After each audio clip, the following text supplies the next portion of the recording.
I'm hearing on behalf of Mr. Williams. Mr. Williams, please state your name for the record. Jason Williams. Your Honor, we're here for a pre-trial. There's also a pending bond violation. There is. I have spoken about the violation with my client. I believe today he's going to admit to the violation, and he would like to make a statement on his own behalf. Yeah, so that being said is, All right, folks, get ready. Jason's about to do what most defendants steer clear of, admitting fault. The big question is this a real moment of accountability or just a last-ditch effort to stay out of jail? You be the judge. Share your thoughts in the comments below. admit to the violation, and I know I wasn't supposed to have alcohol in my system. No excuse, but the last few weeks, sir, I had so much going on in my life, money issues, the car issues, whatnot, family issues, and no, there's no excuse because you said what you said, and I wasn't trying to get in trouble or anything, and I've still been going to my program, and that's still been helping me myself, going to my program weekly by weekly and dropping with them and whatnot, and just still trying to grow as an individual and whatnot. So that's all I have to really say right now, sir. If I may, Your Honor, add to that. So Mr. Williams is attending substance abuse treatment in Detroit. I believe it's called Community Care First. Yes. He goes there weekly for group therapy and is also attending AA meetings. Do I have any documentation regarding any of that? I believe I have provided to Ms. Londi. I'm happy to give it to the court. He gave me his schedule and But his how schedule. do I know that he's actually going to that? You said what? I have his enrollment paperwork. I'm happy to get an updated progress report from that program and get that to the court. And we sign in every week. So There every we week. sign in every week. And I think you said that's part also. Talk. Did you catch what the judge just asked? How do I know he's going? That question is huge. In legal terms, this is the moment where the defense's credibility is on the line. Without any paperwork or proof to back up their claim, it's a serious issue. No documentation means no trust, and that can shift the entire case. Down. How long has he been doing that? I've been doing this going on 3 months. Oh, well, it's January 20th, February, March. Almost going on 3 months. Nothing, well, I was going to say nothing, but I did want the court to know he is fully employed at U-Haul. He works full-time there. He is hoping to stay out of custody and continue working, continue going to his treatment program, and just, get things back under control. Yes.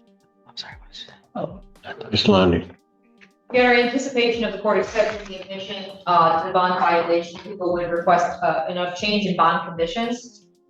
First and foremost, there was a prior bond violation in March that the court accepted the admission to would allow the defendant to continue testing with where he's testing now. Unfortunately, this is an OWI case, and it does have a prior from 2012, and now this is the second time that we've got an alcohol violation. So I am requesting that he be placed on a scram tether. I do believe that. Now here's the twist. This isn't Jason's first mistake. It's actually his second alcohol-related violation while out on bond. And in a DUI case, that's a serious red flag. It's like stacking risk on top of risk. Eventually, it's going to collapse.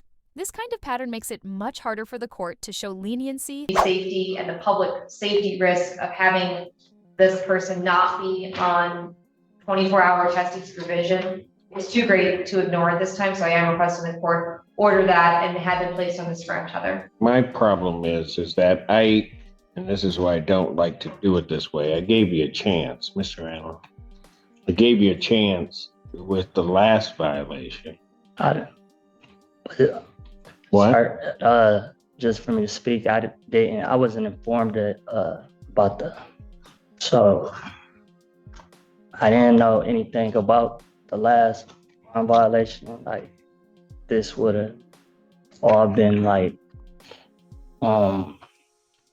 this wouldn't happen again. It wouldn't never happen again. Like it wouldn't never happen again. Like like I say, I'm still just I'm working on it, sir. I definitely apologize. I'm just hoping like you could please work with me just one more chance, and you won't hear about it. Here's the thing. I don't mind. Jason's asking the court for one more chance, but how many chances is enough? Is he genuinely trying to turn things around? Or just saying what the judge wants to hear? That's the real question. Should the court show mercy, or is it time for real consequences? Let us know what you think.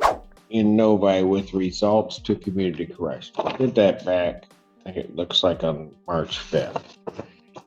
And I get these negative tests. Well, first of all, there were like numerous missed samples. No, sorry. I'm going by their report. Okay. Then I get negative results. Then on March 27th, I get, well, that's when the ETG comes through.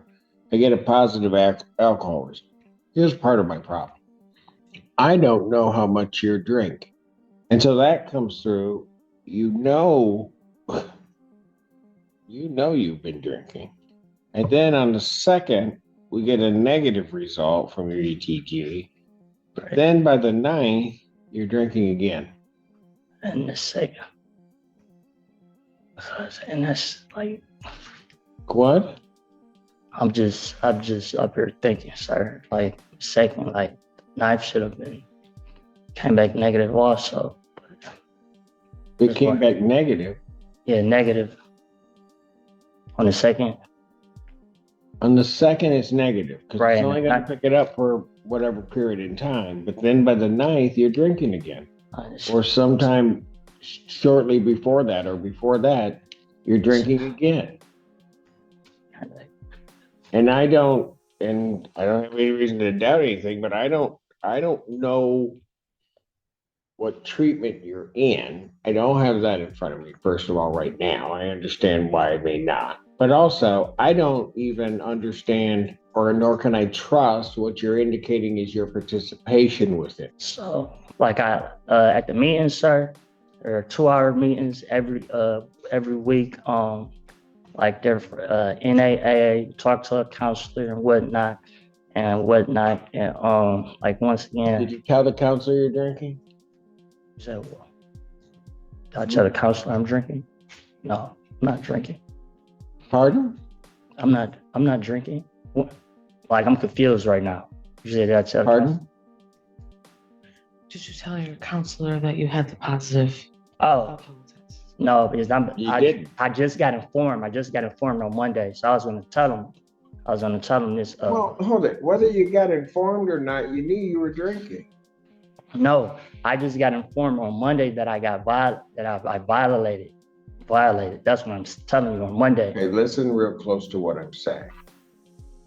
Whether you were violated or not, right? Right. You knew you were drinking. And so my question is, you knowing that, did you tell your counselor you were drinking? No, I haven't spoke with her yet. I was going to speak with her on Friday about that and tell her like. I thought you went every week. I go every week. Okay. Every week. So today is the 23rd, right? Right. No, just listen to me. Okay. Today's the 23rd, which means presumably from the time of the results, you had at least 2 of those meetings.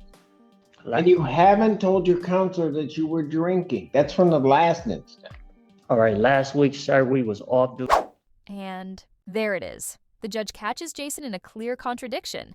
He says he attends counseling every week, yet never brought up his relapse. That's not just a red flag, it's a full-blown warning sign. It raises serious questions about how honest he's really being with the court and his recovery. You're going to have to get your addiction under control. You got an excuse for everything. If you didn't get caught, you would say nothing, either to your treatment, certainly not to the court, it seems to me. And then you would go about continuing to drink. I'll adjourn the matter to May 21st, 2025, 9 a.m. At this point, given his violation, his admission to the violation, defendant's bond is hereby ordered revoked. I will reconsider giving him a bond and maybe releasing him with certain conditions once I see the information or the progress report. I was gonna ask, Your Honor, do you think that we could get him assessed by the jail and see if there's any treatment programs that this county can offer him, maybe a higher level of treatment than he's already engaged in? Well, I don't know what he's engaged in. I mean, I can't, because what he's telling me doesn't make a whole lot of sense. Well, I'll get that to the court and what other information I can obtain.